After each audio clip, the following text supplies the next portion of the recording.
Put on your headphones. Let's do this. We're starting. Tech Yeah Podcast. Tech Yeah Podcast. Tech Yeah Podcast. All right, let's get started. Okay. My friend Bill. Best prices of the year. The best value. Doorbuster savings all day long. So we're joking around right now, but it is, at the time of recording, it's Thursday night. It's 11:15. We've been here hammering, not 11:15 p.m., 11:15 November 15th. It's only like 6:15. But we've been hammering out on these Black Friday promos all week. I think we'll both have something to say about in our How's Our Week Going spiel. But Bill. Tony. How you doing, man?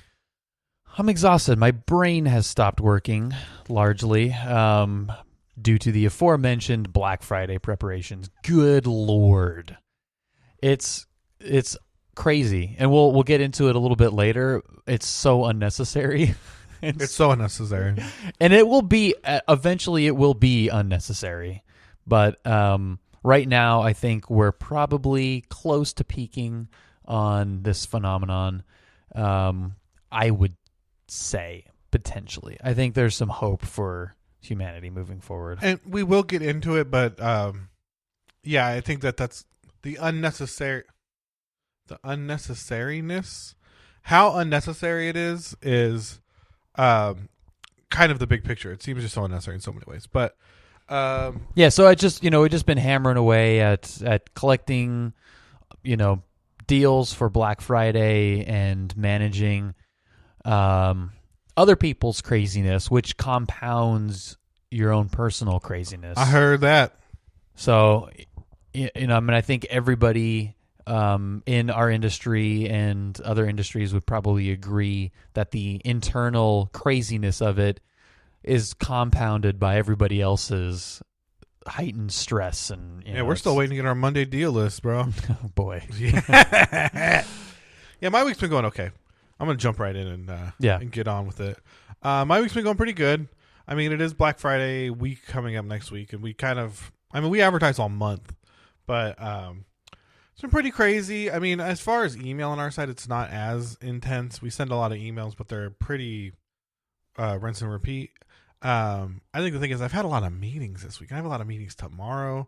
There's just a lot of we got a lot of pieces moving on our side right now, and it's nutsos with what's going on and how much I'm trying to deploy and track and adding in all this testing and then meeting with everybody and trying to launch all these new projects. It's a handful and a half. That's for certain. But things are going good. I've been streaming a ton this week. Yeah, seen that. Live on the internet. internet. Almost every night, right? Like almost every night. I beat Yakuza finally. Yakuza 6. Such a great game. Finally beat it.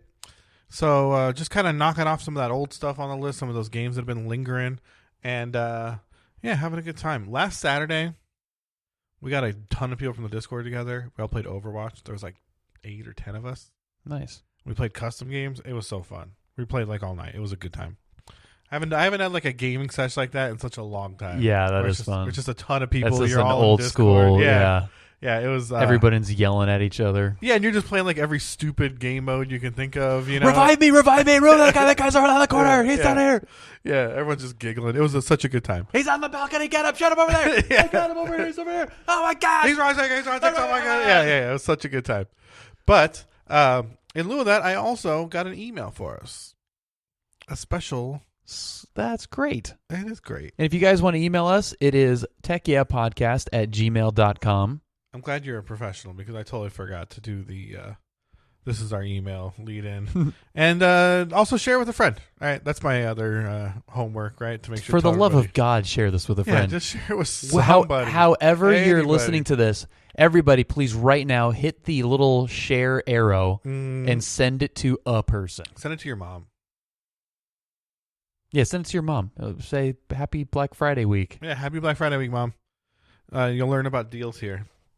Okay, so I have an email, and this is another one from Alec, who wrote us last week. He wanted to write a follow-up, right? He liked our response to last week's email, where we talked about games as a service, kind of killing the the state of video games moving forward, and how it kind of destroyed the vintage market. But this is kind of a follow up. So here's his email. This is an actual listener feedback of something we said. Yeah, it's kind of crazy, right? To think cool. that this is going out into the ether, and then someone actually hears it, and takes the time to write an email, and pings us back, catches us offline. I'm glad you guys liked my question. Both of you made some very good and interesting points, and I enjoyed listening to our thoughts. I have a follow-up question that's somewhat related.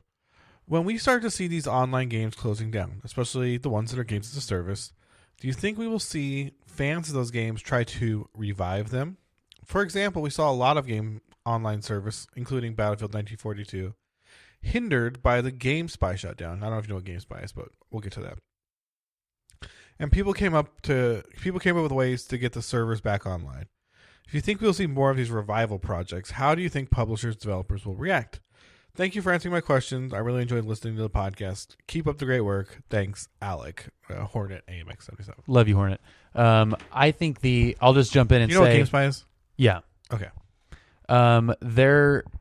There won't be servers being brought back to life like that, and publishers won't have anything to say about it because it won't exist. I disagree. Interesting. We did not plan this. Uh-oh. Because I think right now it actually is really popular to have these old game revival servers, right? World of Warcraft had classic revival servers running until last year when they announced they were going to sell it as a product.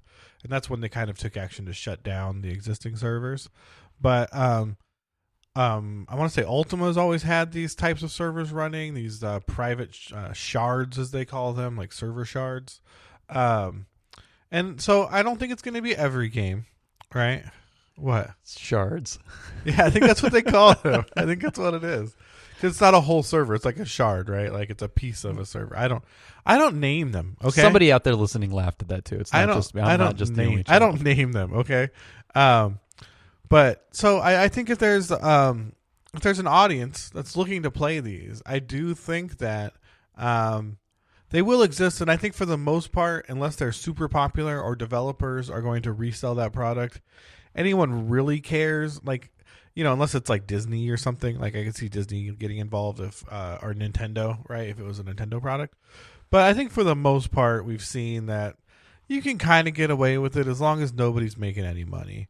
If people want to start making money, though, all bets are off. They're coming for you. But I do think that there is an audience for that, and I do think that we will continue to see revivals. I don't think it'll be non-existent, but I think it'll be infinitesimally small that it's not going to be an issue at any point. Really. Yeah, but I think that's the fun of them is that they're so small. Yeah, you're gonna have, you know, a couple of Reddit guys get together that really liked X video game and want to revive a server and can hack together something and play it online, and they'll do it for a month or two and then it'll die off and then they'll do something else. Yeah, it's almost like X-Plane Dorks. Yeah. That's going to live forever. Yeah. X-Plane will live forever. I don't think that server revivals will be, you know, a blip on the radar at all. Yeah, and that's why I think they'll exist. Yeah, they will exist, but I think because it's going to be so tiny, the publishers aren't like, who cares?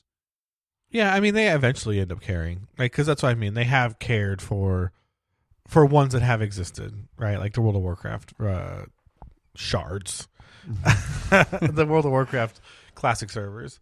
But yeah, I mean, once they get popular enough, what tends to happen is developers kind of re-release it. Yeah, they'll see, and then that's it. The market reacting to demand. If it's at all profitable, then right, they'll want to take it over, and that's exactly what was, you know, our point that we made from the last time was, when there is a market for any one of these vintage games, a publisher at whatever point they need to make money off of it will make money off of it. If Sony has enough demand for a re-release of Gran Turismo 3, they will spend the money to relicense the cars, but there isn't the demand to meet that cost. Yeah, agreed. And I think what is neat is these player-run shards. I'm gonna stop saying shards. I promise.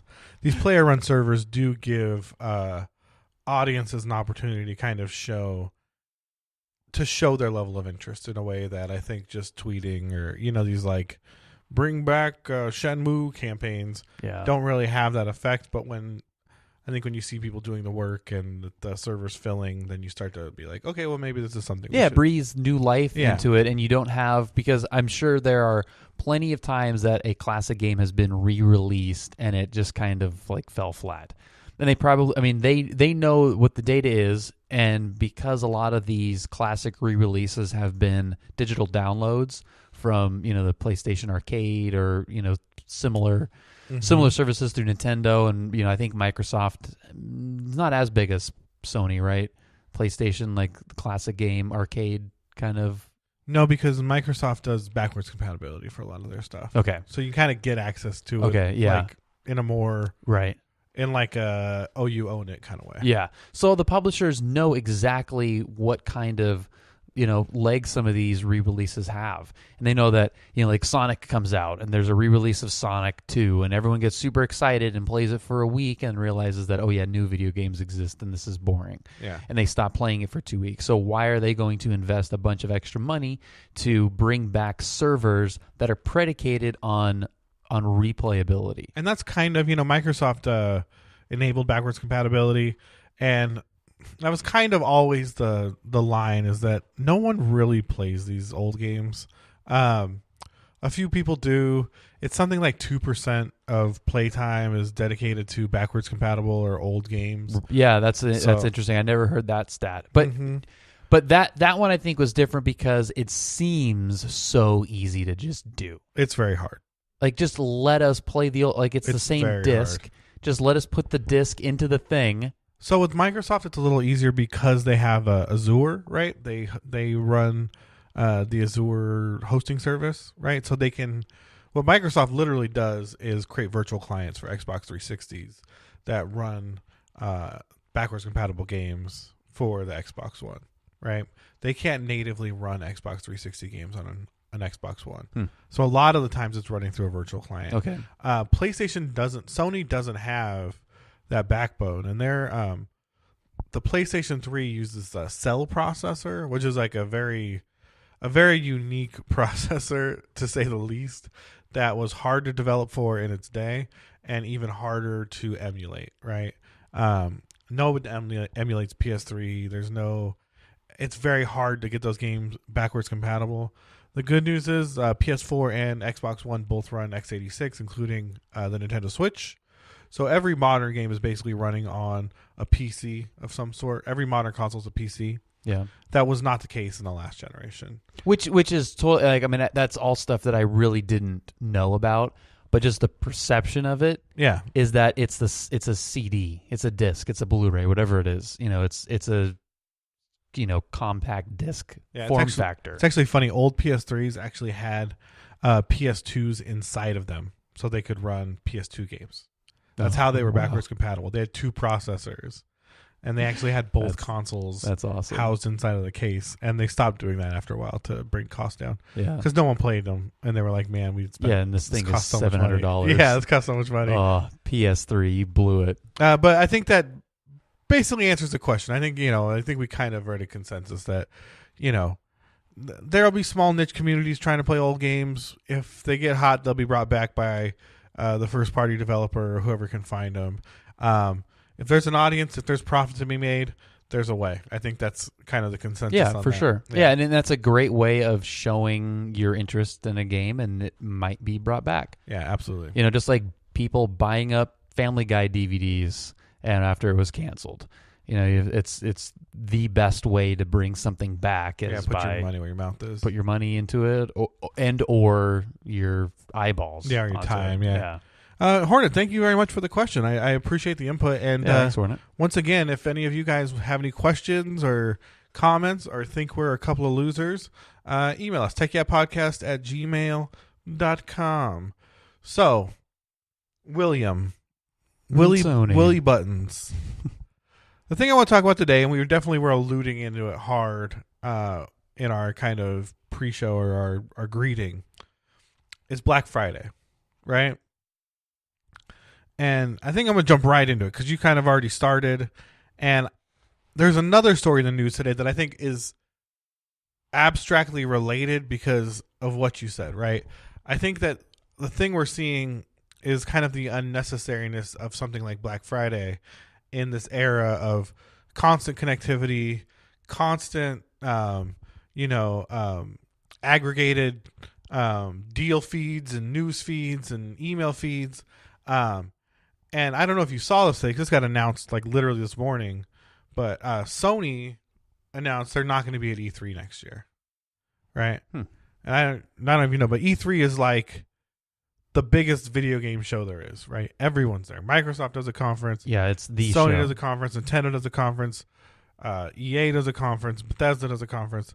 And they're kind of saying this isn't really necessary, right? And that kind of takes me back to how I feel about Black Friday, right? It's strange that we are still so adopted into, and I get it because it's a big sales day. No one wants to be the first guy to ignore it, right? And be like, we don't need those Black Friday sales because it's a big day. But more and more, and I think more and more consumers are realizing this, every day is Black Friday, right? Yeah. Every day, something on the internet is the cheapest it'll ever be.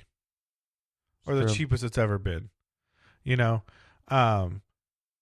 and it seems like, every year as Black Friday comes, we're kind of more and more desperate to find like these, got to get these killer deals, and they just never really seem to have that same fire they had before. And I think it's, it's because we're deal crunching all year long. What do you think? Well, there's a couple of ways to look at this. There's the consumer viewpoint, there's the business viewpoint, and then there's just like the cultural viewpoint. And I think where it's headed is the convergence of the competitive, fighting is not the right word, but the competition between companies and the exhaustion from the consumers as a result of that. So from a consumer perspective, there's a bunch of different numbers out there, and I was kind of like looking over some stats and how big it's blown up over the last 5 years, and it's just, there were 75 million more people shopping in 2016 than there were in 2015, and even more in just like all these numbers, and they'll morning news, local news people will talk about that for the next week or all this week as you're listening to this. But it's always that like next that competitive advantage that companies try to reach. I've made this analogy a lot concerning other aspects of business, but I'm a car guy, so I kind of look at things economically in terms of cars. And for example, just to pick a car company, you got Ford. Ford has the Ford Focus, and they're competing against the Honda Accord, and they're competing against the Toyota Corolla. And 1 year Ford will say, we have the Ford Focus, it has 10 inches of rear leg room. Then the next year, Honda says, well, our new Civic has 11 inches of rear leg room. And then Toyota says the Corolla's got 13 inches of leg. And they just keep one-upping themselves until the car is so damn big that they have to bring in a whole nother car. So now you've got the Ford Fiesta. Now you've got the Honda Fit. Now you've got the Toyota whatever the hell. And you've outgrown yourself. So now the point of that car has it's superseded itself. It's funny. I have a Honda Fit, and it's bigger than the Honda Civic I had growing up. Absolutely, because it's got way more horsepower, and it's way larger than a Honda Civic. Yeah, it has nothing to do with Americans are getting bigger. It has nothing to do with that. It's just competition. It's bullet points on a brochure. You're constantly going to be inching and inching. You just got to be pushing it because you need that competitive advantage over the next guy. So when Black Friday, the point of Black Friday was originally to get people out of their house to shop, it was a timing thing for Christmas, get out, you've got this long weekend, people are wanting to relax and be with their families, like we need a reason to get people to our stores during a traditionally dead time of year sales wise. So this like concept of Black Friday balloons into this massive cultural phenomenon, which then spawns these, little kind of sub sales, Cyber Monday, bro. Cyber Monday, Green Friday, Green Cyber Thursday, yeah, Green Monday, Sunday. What is it? Green Monday. Green Monday. Yeah, the second Monday of December. So dumb. So you have what was originally a day to get people to come out. Where, hey, we're opening our doors at 11, so, come in, we're food hangovers, so our employees are coming in late, to now, Sears is going to open up at 10, and now, KB Toys is going to open up at 9, and now you've got doorbusters, and now you got people open at midnight, and now you got sales that are pushed into Thursday, and now you've got sales that are a month long, or a week long, then a month long. So it's like you're this Black November. Black November. So you have like this constant TM. trademark, constant competitive leapfrog that is like you're working with a calendar. Yeah. So you can't grow the car exponentially until it's, a limo or a bus or something. So at what point does the market react and just say, well, this is pointless? Gray October. I think Gray October is going to be Gray October's whoever coming. does that is too far. Yeah. You've gone too far. Silver September. Yeah, so But you've already seen like this pushback in the last year or so with people resisting going, to stores because people are getting trampled and it's just complete insanity. It's definitely culturally becoming kind of faux pas to a little bit to do this Black Friday stuff. Yeah, and I think that's where the cultural reaction, negative reaction to these sales is going to be met with this like, well, we have no place else to go now as a business. Like we already have now we have Black November. What are we going to do now? We're going to make it quarterly. It's just there's going to be some reaction to help pull back the sales that are either displaced from this day or lost entirely. Mm-hmm. And this is all not acknowledging the elephant in the room, which is the South American river that has to me, like a fundamental disruption in all of this that is going to be really hard for other companies to compete in that space because there's going to be a monopoly essentially in those types of promotions. You've seen it with Prime Day. Yeah. Which I love. I actually love. Yeah, I participate in all that. Yeah, so I can't I love Prime. Well, I love the idea in Prime Day, not even from a consumer standpoint, just the fact that somebody, branded a day to help generate sales that has the same deals, the same numbers as Black Friday. They'll have some loss leaders out there, whether it's their own hardware, smart home speakers. And it's genius to model it as like a rewards member day. Absolutely. Yeah. You feel exclusive even though you're one of a trillion Prime customers. Yeah, and I think it's kind of silly looking at like, well, why is Black Friday such a big deal? Why can't we have Purple Thursday and it's in June? It's such a completely made up nonsensical thing. Yeah, it's totally arbitrary. So the fact that a company came out and pushed their own nonsensical day and made everybody else react to it, again, kind of underplaying the fact that this is a economical giant in which we've never encountered. Yeah.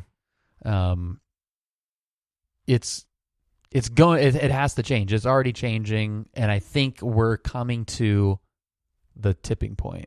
Yeah, and it's funny because the reality is like, why does it happen when it happens? It's because it's the end of the year, right? Like it's offload time. Vendors are trying to clear out their retail inventory. They've got new stuff they want to bring in next year.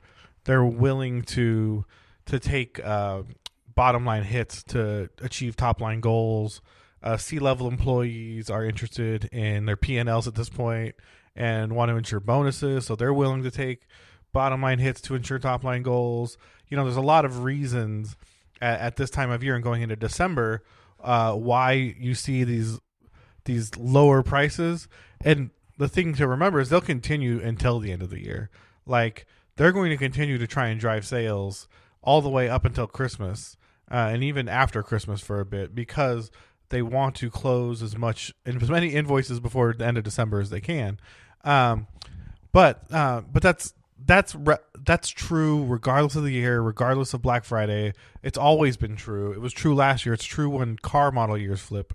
It's true whenever a fiscal year ends, and it's true in every industry. It's the way it runs. As inventory gets old, as inventory starts to stale, as things start to age, you blow it out so you can bring in new product, and your vendors support that, right? They give you the opportunity or the room to support those types of prices. So, it's interesting that they've found a way to kind of front load it and turn it into a holiday almost, when really it's a natural business cycle that they're just kind of exploiting. And that doesn't even get into the fact that a lot of these doorbusters, these products are really like Black Friday manufactured products, which is the grossest thing, right? Where they make Black Friday versions of everything that suck, right? Like, think of like TVs, right? When you look at a TV, everything's licensed on that TV, right? HDMI ports, you pay a licensing fee for every HDMI port. USB ports, like Energy Star, and everything on that TV has a cost like associated with it. And so, they'll sell you the Black Friday model of the same TV that you saw for $500 last year for $400 this year, but it's only got one HDMI port, right? And that's because they're saving $30 by not putting in HDMI ports, and they're saving another $20 by not including the good remote, right? Like it doesn't have Wi-Fi, or you know what I mean? Like they cheapen the products in a million different ways to convince you that they've provided this level of savings, when the reality is they just didn't license the things you want for that device, and they're hoping you don't notice. And that's really true of like these doorbuster TVs, man. I've definitely gotten caught buying a TV on Black Friday, but like, this thing is a piece of, like, it's not what I thought it was, which is super shady. I hate that so much. Yeah, it's shady, but it's also like the backwards version of the Ford Focus getting bigger. It is. It's just like we're gonna make it smaller but charge less, because that's all. That's the main feature, the driving force behind this is that the fucking Fiesta of TVs. Yeah, that you're gonna save money. You're gonna save money. That's the funny part about it. And this is coming from two guys that are like in sales and marketing. Like we're trying to convince people that they're saving money by spending something. Money, yeah.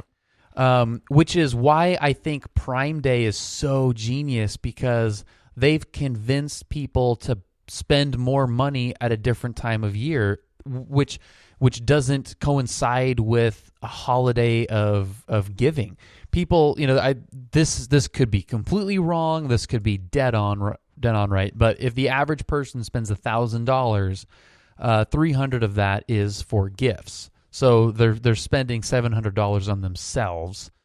So the illusion that it's driven primarily because Christmas is coming up is not really true. I don't know anyone that's doing Christmas shopping now. No, I shop Christmas like Christmas Eve. I mean, I think that 30% number is probably true. I think 30% of people are maybe Christmas shopping right now. I can go to the bank and get cash for my nieces and nephews at any moment. Yeah, gift cards I don't are great. need Black Friday for that. Yeah. So, and like the completely arbitrary calendar analogy that you made, Tony, is it's really funny because it's totally true. I mean, we're trying to push sales at the time of year we're counting all of the sales, but the consumer shouldn't care.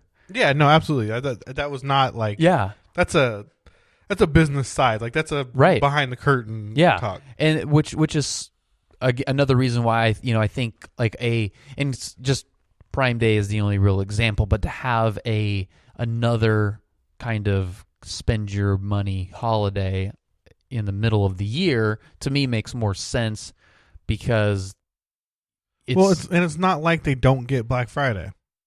Right. They just celebrate twice. Yeah. You know what I mean? Yeah, exactly. And it's so ridiculous that it is just trying to get people to spend money by, again, convincing them that if you buy this TV now, you will save whatever amount of money it is versus if you buy it in March. But we've got early bird specials.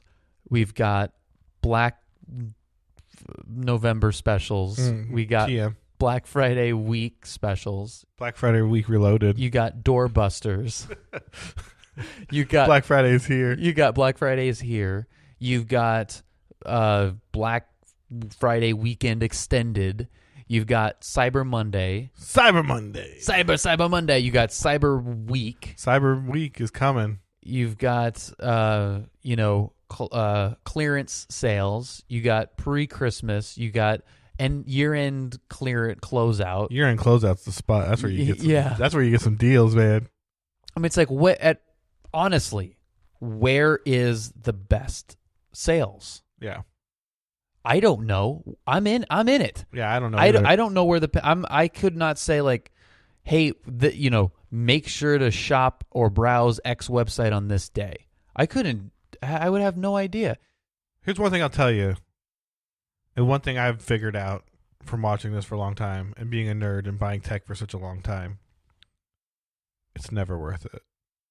Right? Like if you're if you're hunting for a specific device, even if you save $100, okay? Think about your time. Think about like what time is worth to you, right? Like if you make $10 an hour, like 10 hours of your life is $100. Yeah, that's a lot of money. That's a lot of time. That's an investment. But it's like, are you really gonna like just keep waiting and hemming and hawing and looking at different deals? Like the anxiety and the burden, the weight of that is just something I would never deal with for $100, right? Like maybe if there was like I can get stuff for free or like I'm gonna miss out on $20,000 or something. It's like, okay, like I better get up early on Friday and or stay up all night so I can get the deal. But it's like I'm gonna save $36 on a box set of Harry Potter movies. Like fuck off Black Friday. Like I don't need this in my life. You know what I mean? Like who cares? Any decent deals, just get them online. There's onlines available. You know what I mean? At newegg.com or neweggbbusiness.com. Just shop on those websites. No, but for real, like there's plenty of good deals you can get on Black Friday, on Black Friday week, on any given Tuesday, to be honest with you. There's no reason to like sit and wait and drive yourself crazy looking for the, that lowest low price when it's like, man, just live your life. It's a fear of missing out. Yeah, it is a fear of missing out. That FOMO, bro. It's hard FOMO. Yeah, hard FOMO. And I mean, we all, as in the industry as marketing and sales professionals, we want people to spend money, but there's also the fear or the worry that if somebody is anticipating a sale, they're not going to buy before that sale. Yeah. So if you announce a sale, hey, Black Friday's coming up. Black Friday's 3 weeks away. Here's our email. Here's our our store end cap. Yeah, we promise this is just as good. What message are you giving people? Which is why naturally companies are starting to prolong, extended Black Friday sales, which I remember seeing that really not that long ago. Like I feel like it was like 3 or 4 years ago where it was like Black Friday deals all week, Black Friday deals all month. I mean that's really when those phrases starting to show up, and it doesn't matter if I want sales in September and October as a business. Yeah, I mean they exist. Yeah, I don't want to push everybody to November. So like what do you have to do? And this is just a constant struggle of this industry, is that you have to be so creative and like you have to keep your foot down on the gas all year long because you just can't let up. Yeah, you can't miss a week. You can't miss a week or a day even in most cases. But you're gonna miss days. That's why you can't miss a day. Right. You're gonna miss some, so you can't afford to miss anybody through like neglect. Yeah. So I don't know where it's gonna head. I honestly think that the South American river is going to. You can say Amazon. I don't want to. Why? Bezos is a dick. I know, but we're just like two bros having a chat here. I mean, we didn't even because this is Black Friday week. We wanted to make it a Black Friday themed episode. One of the main things we could have talked about is the Amazon HQ2 announcement, and I think if we wait a week or two, there's going to be still plenty left and plenty new developments of that. People are pissed. I mean, almost it's unilateral pissed off at how this has gone. Yeah, it's not the town I would have gone to hoping for a good reception. Let's just put it that way. I would have gone somewhere a little more. Well, having come from Seattle, I'll tell you, and most Seattle officials, regardless of what their political leanings are, will tell you and fully admit that they were either A, not prepared for what Amazon had to bring, or B, regret that Amazon. Yeah, that's what I mean. That's what I'm saying. These hot liberal towns, and I don't mean that in a bad way. I mean that in places that are desirable. You know what I mean? That people want progressive. to live. Yeah, you can progressive towns. Progressive cities that people want to live in. Yeah. Of course, are not going to be kind of open to, like the governments are, of course, right? Because it's going to generate so much tax revenue that, they're going to launch all these cool projects and feel like some real heroes, right? But, the people of these towns, much of them implants just like Amazon, much of them, you know what I mean? Like privileged people that brought a bunch of money in and pushed out, the hardworking people of those towns as well, are going to complain. They're not going to be happy with it. They're going to have a moral and probably justified qualm with this happening, where it just feels like if you went to a town that needed invigoration and was kind of struggling to find a presence in this tech world, you know what I mean?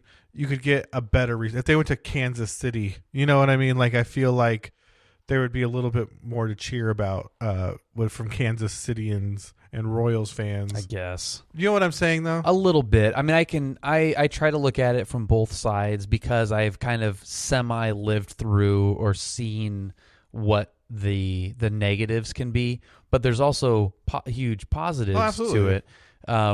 First of all, the fact that Kansas City, that Austin, that Indianapolis were even thought that they were in consideration is hilarious. Yeah.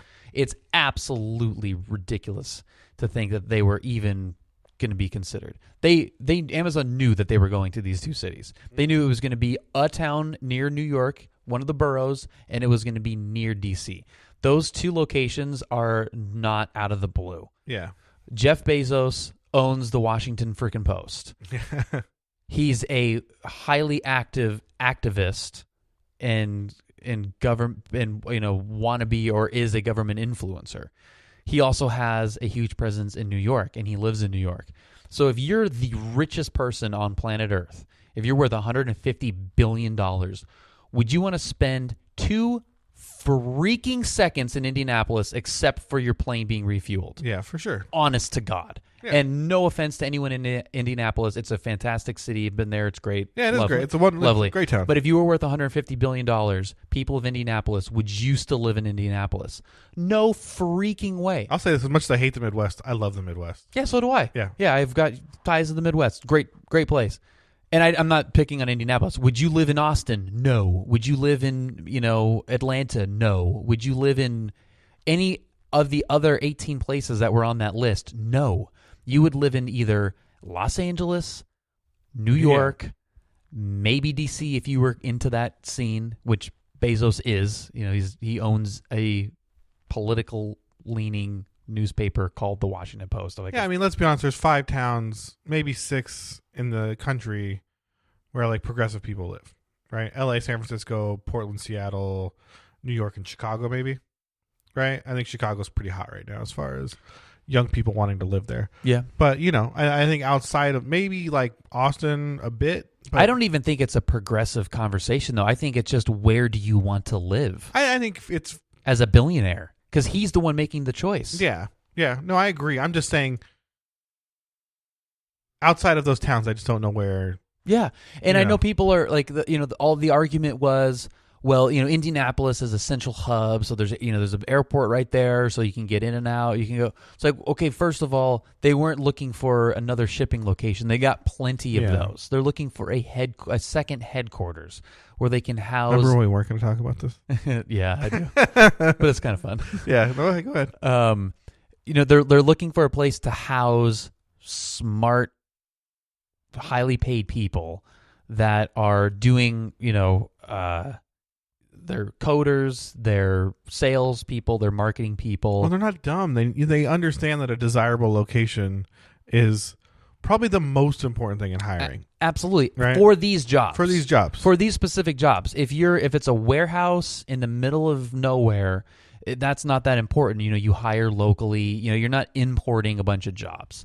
These 25,000 jobs per, it's 50,000 total. Those are people that they're largely going to be bringing into the city. I would say a lot of them are probably like, it's probably, well, I don't know.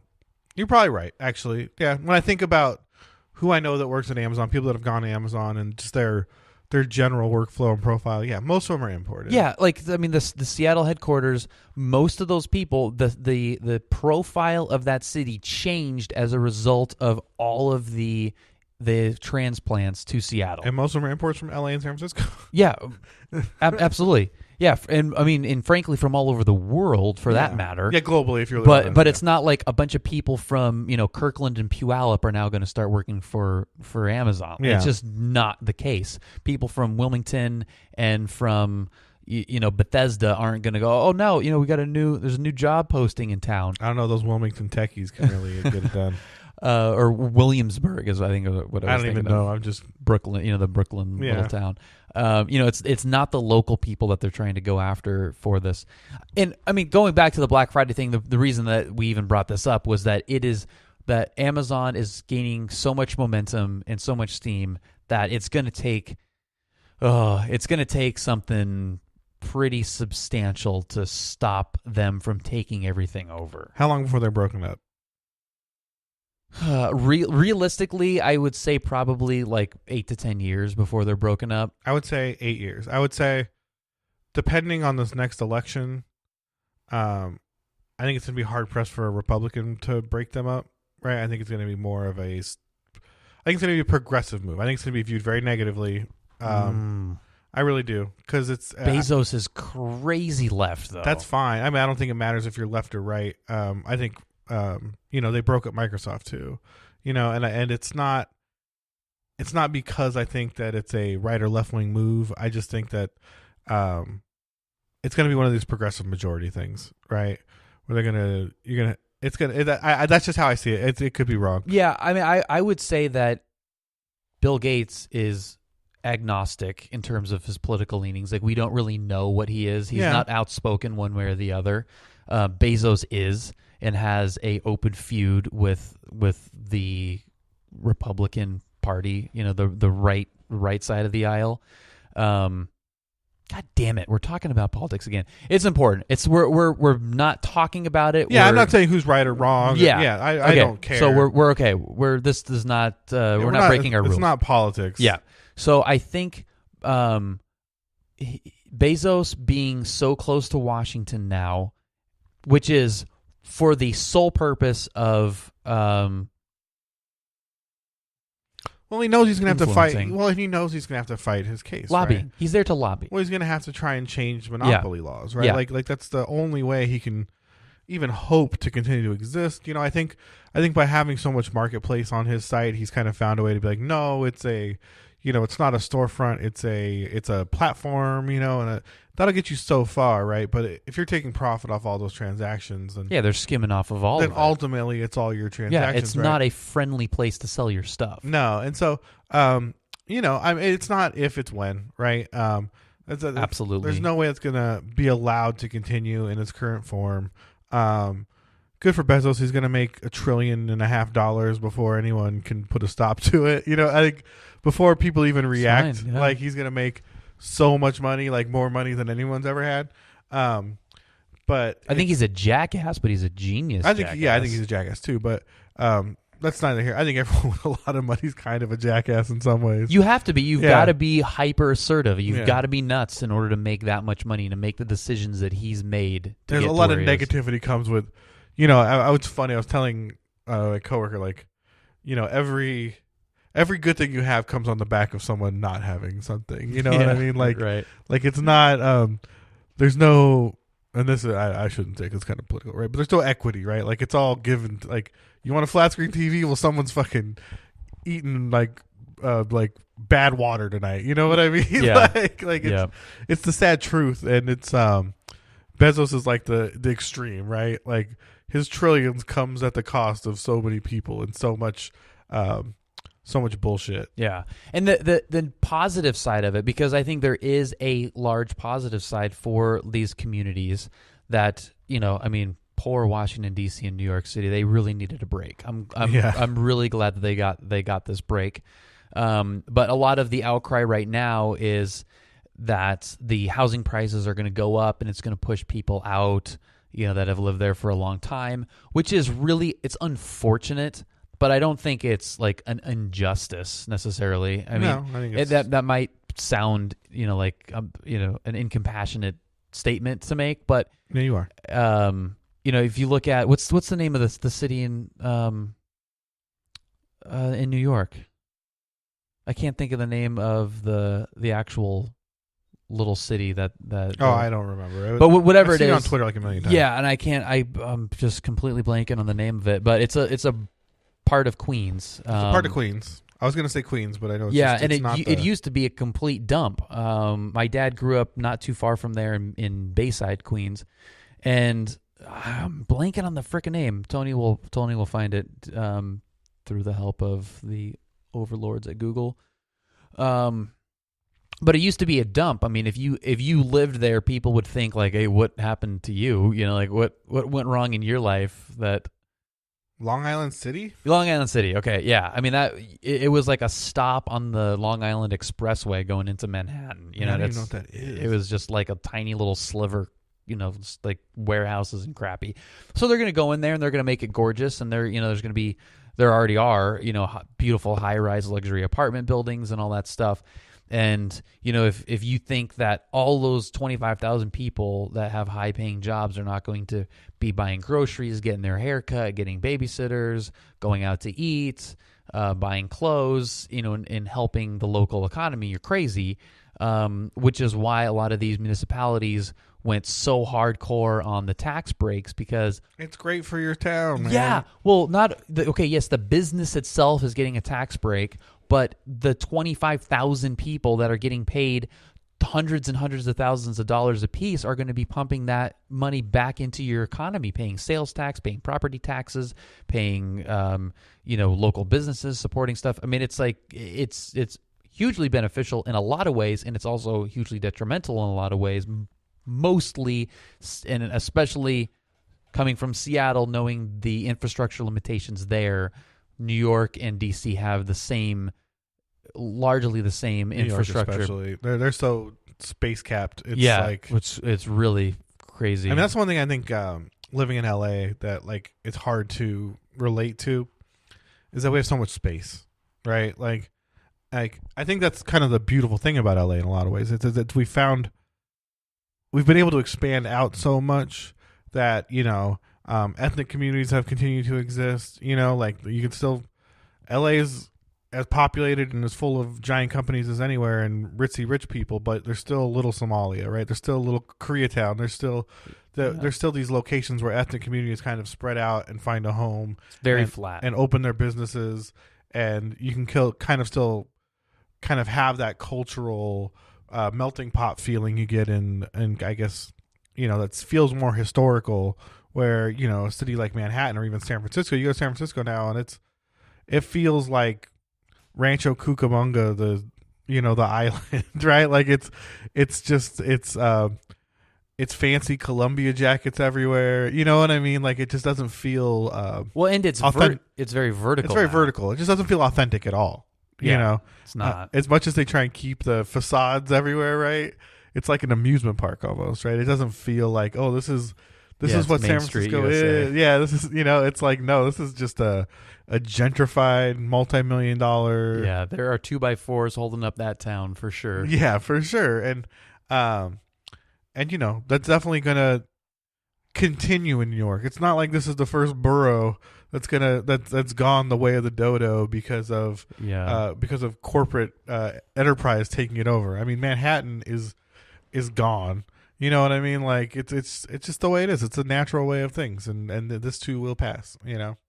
Yeah, it's like the reason we went down this road is because you love talking about political things. Yeah, I do. But whatever the trajectory of Amazon is, whatever it ends up being, whether it's 8 years they get broken up into web services and marketplace and their manufacturing, like whatever ends up happening there will dictate what happens to consumer e-commerce retail in the near future. Yeah, I think that's what's hard is because by breaking them up, you're really you're really creating the structure for how online commerce will exist moving forward, and it's so dangerous, right? Like it's such a sharp sword to wield. You know what I mean? That it's like if you cut it wrong, like you could just be like cutting the head off of the biggest financial player in your country. Well,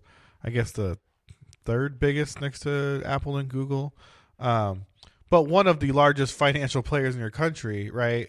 And it's like, so how do we slice and dice this in a way that works and continues to be profitable for the country, continues to generate sales and jobs, but is allowing for competition, right? Because it's going to get real constitutional really fast, right? Like these conversations are going to start happening. They're already happening. They already are happening. They're not going to stop. No, they're gonna increase because they hit the $1 trillion mark, which is just a symbolic weird thing. We love round numbers. This HQ2 thing is the flip side of going to DC and New York is that that's where the media hub is. The belly of the beast. So everybody, we're going to hear about this nonstop, where if they had gone to Indianapolis and ruined it, you wouldn't really hear about it. No one would care. Just like they don't care about them ruining Seattle. You never hear that. You never hear about the problems that Seattle has and the massive hike in housing costs and how it's just like ballooned and it's now burst a little bit. Like just crazy traffic problems and all kinds of issues. The homeless, the drug, like it's insane. Those are all things that DC and New York are already dealing with, already have experiencing dealing with. But it's all going to be potentially pointed at Amazon. Yeah, and it's one of the few things in this world that is bipartisan. Yeah. You know what I mean? Like there's very few things that I think are truly bipartisan things in this world, and one of them is that companies like Amazon can't continue the way they're continuing, right? Especially now, especially like you said, with these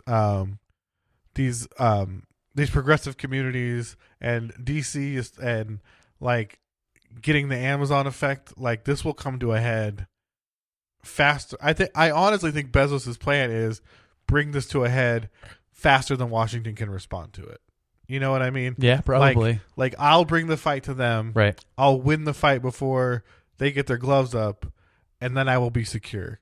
As soon as they cut the tape or the ribbon on that DC Virginia place, I mean, he's gonna have his checkbook open and just saying, "All right, who wants some hot lobbying love?" Yeah, for sure. He's gonna spread like it out immediately, and it's gonna be it's gonna get ugly because you're right. It is totally bipartisan. I mean, like Tucker Carlson and Cortez, whatever her name is. Yeah. They agree. Yeah, if Tucker Carlson and Che Guevara. Yeah, don't say that's rude. But yeah, if right, that's good, right? It is good. Yeah. If Nancy Pelosi and Tucker Carlson agree, then you got problems, right? And they definitely agree that something's got to happen here, right? Like, it's an interesting time. I think it's interesting to see kind of where this goes. Like, and I will say this: I think the one thing Amazon has done that is very positive, right, is I think it taught a generation to be entrepreneurs. You know what I mean? Like, having that marketplace available and really created a place where everyone kind of had access to an amount of customers that they never really could have before. And, I think there's a lot of really great small businesses that have come from this era thanks to the kind of traffic Amazon generates. Absolutely. I mean, it is exactly what the name implies. It is a gigantic marketplace. Mm-hmm. It's, the old bazaars in the Middle East where it's just like everyone comes and you know exactly where to go. And those, shopping centers were so popular because it was so easy. You walk down the bazaar in wherever, and you got your dates over here, you got your rugs over here, and you just do all your shopping in one spot. There's a reason why that existed thousands of years ago, because it's super nice and convenient. It's always existed in some form. It's always existed in some form, and it just changed the way we've changed the way we get around and adapted to that. And it's made companies step up their game too, because Amazon, with their huge investments in themselves, made the shopping streamlined, made the shipping that much better, made the entire experience is dialed in. Yeah, they figured out security measures. They haven't had really a huge breach of customer data, and you don't even need to put in your security code on your on the app. It's just one click and the stuff's one touch at your door. 2-hour delivery. It's ridiculous. Like how does the existence of that not elevate consumerism in? Yeah, I constantly order groceries to have at my house when I get home. It's awesome. It is awesome. It is super awesome. Super jealous. Anyone that is not them is super jealous of that. And they're in the driver's seat right now until they're not. And like you said, when the head is chopped off inevitably, and competitive the playing field is instantly leveled. It'll be very interesting to see what happens and how companies have either adapted or tried to adapt and survived and rode this out, or been killed off. I'm really interested to see how these companies that have tried to adopt the Amazon, like Walmart. I don't know if you've been on Walmart.com. It's fantastic. And it's really like trying to be Amazon in every way possible. Yeah, right? And they're the only ones that have a chance at taking them on head on. And are they going to fill the void? Like, what's going to happen? It's an exciting time. Like, as people that work in the industry, it's an exciting time to see like what's going to happen with e-commerce, right? I think everyone got into this like 15, 20 years ago and made a bunch of money, and it's finally kind of getting to this boiling point where it's just like everything's sitting on top. You know what I mean? Like, it's just like it's ready to go, and where it's going to settle out is pretty exciting. Yeah, who's going to come up with the combination that just does it? Yeah, that works, and that works, that everyone's cool with, like is ethical enough, and non-disruptive enough, least disruptive, not ethical, but ethical enough. You know what I mean? Kind of creates this thing that we can agree on. Bill, what are your final thoughts? Black Friday, Amazon, Jeff Bezos is an asshole. Where are you going to go? I don't know. I just want everyone to get along. Really? Really? I'm very interested to see how this year goes as a whole, the market as a whole. It's been a weird year. It's been a very weird year. I think sales across the board will be up. I think if you remove Amazon from the equation, I think it'll be probably either flat or down. I picked the wrong year to get into Robinhood. That's for sure. So that's my prediction, is I think Amazon will be up. Everybody else will be flat or down. and everyone's going to freak out about it and then forget about it in 2 weeks. Yeah, I kind of agree. My final word is I want to give a shout out. I want to give a few shout outs. One to Superfan Mike. Hey, yo, Mike. Hey, yo, Mikey. One to Andy, that dirty scoundrel. Thanks, Andy. Thanks, Andy. Appreciate you listening in. One to our boy Hornet for emails 2 weeks in a row. He might be new superfan. Mike, keep him coming. It's a segment now. It's a segment now. It's Hornet's emails. Hornet's Nest. The Hornet's Nest. The Hornet's Nest, where we do a short email from the Hornet. And now we enter the Hornet's Nest. I like how we both went for the buzz at the same time. Well, that needed a sound effect. Yeah, it was unplanned. It was pretty good. Who else am I missing? Well, the listeners that we know of, Andrew, thank you for listening. Oh, he's not going to make it this far. Andrew, thank you for listening. Yeah, thank you for listening. And I'll say this, give us a shout out. We want to know who you are. Like, I think that we really enjoy doing this. We really have a good time doing this. And it's just more fun when we kind of know who the audience is and get to talk right to you. So yeah, well, the feedback would be great. So, just like pop open your phone, your little email app. It's techyeahpodcast@gmail.com. We will not send you anything back. Yeah, there's no mailing list. Yeah, it's just a Gmail account. If you want us to email you back, say, please email me back and I'll send you an email. Yeah, respond. If you want to be anonymous to ask your question, just say, anonymous. We would love to hear your feedback on it. How are our volumes? Can you hear me? How are our levels? I feel like I talk kind of quiet, and then I find the sweet spot on them. I can get kind of loud, and then I get kind of quiet. I'm working on it, I promise. All right, we're new to this, and I'm just constantly loud. Mike. Bill is like a pro talent for recording. I feel like you've done this before. I am very rusty. I'm like I don't know. We're going to break you in. You're going to be broken in. You need to cut out a little microphone notch in your beard. I'm going to get a helmet with a little hand that holds it right here. And then I can just wear the helmet all day. That's a pretty good idea. Yeah. That sounds nice. I mean, it's funny. I bought tripods. Or not tripods. Are they tripods? So they have 3 legs? I don't know. They might be. Quad they're mic stands. I bought mic stands. But I don't want to bring them in. Cumbersome. Yeah, if I had a stationary location, I'd set them up. Yeah, but this is fine. But yeah, moral of the story is, email us. We love you, even if it's just hi or you guys suck or a picture of your cat. Picture of your cat. It could be anything. If you have a question, if you have a comment, if you have a reaction, if you have any suggestions, we'd love to hear from you. Thank you for listening. How about this? Everyone that emails us this week until our next show, so before next Thursday, I will find something here in the office to send to you. One person.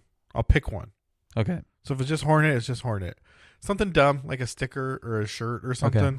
But something. It's not going to be Tech Yeah related, okay? So we'll find something for him. But I'll find something to send. Okay. And we'll sign it or something. I don't know. And immediately reduce the value of it. Completely reduce the value to nothing. Ruin it. So yeah, say hi. And Bill, what's your locations? Where can people find you? BILL4LE. Just type that into the internet and do whatever you want. Into Lycos? Yeah. Into web crawler? Ask Jeeves where to find me. Twitch and Instagram are the two spots. You're just not a Twitterer, are you? Not a tweeter. I insta post. I've been getting into the Twitter, man. It's drawing me in. It's a pretty toxic place to hang out. It's drawing me in, bro. I'm a visual person. You just there's a bunch of girlies on Instagram. Well, yeah. There's anime girls on Twitter. Tony, where can they find you? You can frolicking amongst the anime girls. Frolicking amongst the lewd anime girls. I am Toneface Killer at Twitch and Twitter. TONEFACEKILLAH. So look me up. Say hi. I would love to talk to you more. And with that, I think we're out. We love you guys. Love you.